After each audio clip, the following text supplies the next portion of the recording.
Isang mapagpalang gabi po sa ating lahat at bago tayo tumuloy sa ating tatalakayin, shout out po muna sa mga June 8 birthday celebrants sa pangunguna po ni Ricardo Cabardo Sr., my uncle, first cousin po ng aking mother.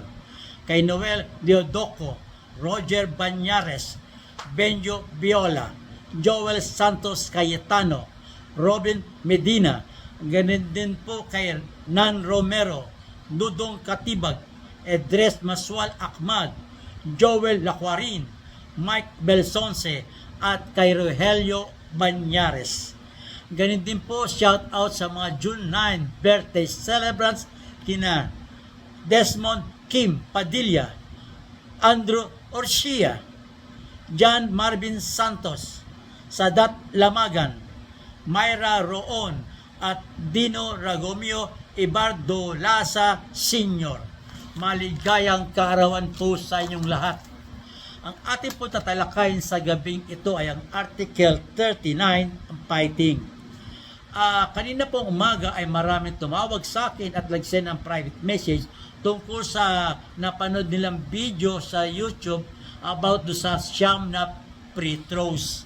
Yung sa fighting po yun. At nagtanong po sila, maraming tanong sa kung talagang tama na ibigay ang 9 free throws. Okay, ito po, tatalakayin po natin.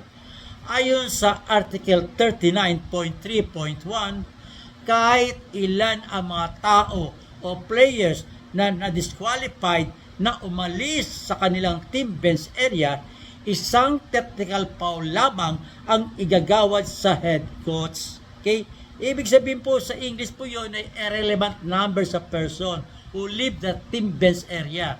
Kung 5 po sa team B ang pumasok sa loob at isa lamang sa team A, irrelevant po ang numbers na yan. Pareho silang tigi-isang technical foul sa head coach. Wala po yun sa dami ng nagsipasok. Okay? Kaya nga po, pag sakali 5 at isa yan, isang technical foul, equal penalties po yun. Kaya compensating ika nga. At ayon sa Article 39.3.3, lahat ng disqualifying foul during a fight ay hindi ibibilang sa team foul. So lahat po ng disqualifying foul, kung yun naman na disqualified, isa rin na disqualified, hindi po isasama doon sa team foul. Ito ang sitwasyon ng maraming free throws. Okay? Makikita sa Article 38.3.4, Bullet 6. Ang sabi doon, kung sino man ang nakaupo sa team bench area na umalis at sumali sa gulo o nagsimula ng gulo, narito ang mga susundin. Okay? Yun po yung nagsimula ng gulo o nakipaggulo o pumasok at sumali sa gulo. Isa-isahin po natin. Sa bawat disqualifying foul ng first assistant coach, substitute, o ang excluded player, ay may tig-2 free throw ang igagawad sa koponan. Lahat ay charged sa bawat offender. Okay, kaya nga po, naiiba ito doon sa unang tinalakay natin. Pag 5 pumasok at isa nag-alis sa bench area, isang technical foul charge sa coach. Pero ito po, sumali sa gulo o nakipagsuntukan. Okay? Kung yung 5 na ito ay pumasok sa loob at isa sa kabila, nakipagsumutukan, sumali sa gulo, lahat po, its offender ay merong tig-2 free throw. Kung ito ay 5, may 10 free throw. Kung ito isa ay may 2 free throw. Okay? Sa bawat disqualifying foul ng kahit sino accompanying delegation member, ay may tig-2 free throws ang ibibigay sa kabilang koponan. Ang disqualifying foul na yan ay charged sa head coach. Ito po, pag ang ibig sabihin accompanying delegation, yung mga team doctor o yung team manager, katulad yan.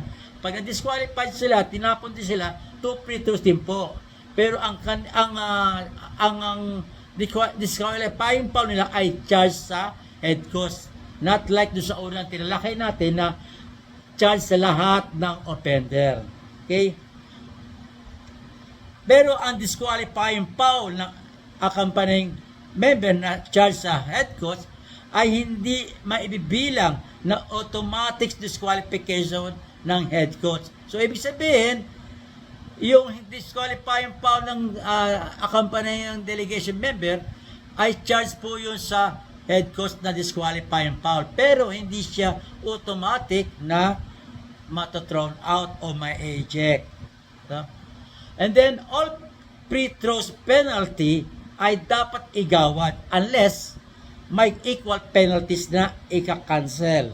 Ibig sabihin, kung yung 5 team B pumasok nakipagsama sa gulo, suntukan, at isa rito ay sumasuntukan din, yung isa rito ay ibabawas natin sa kabila para maging compensating. 4 na lang po ang maiiwan.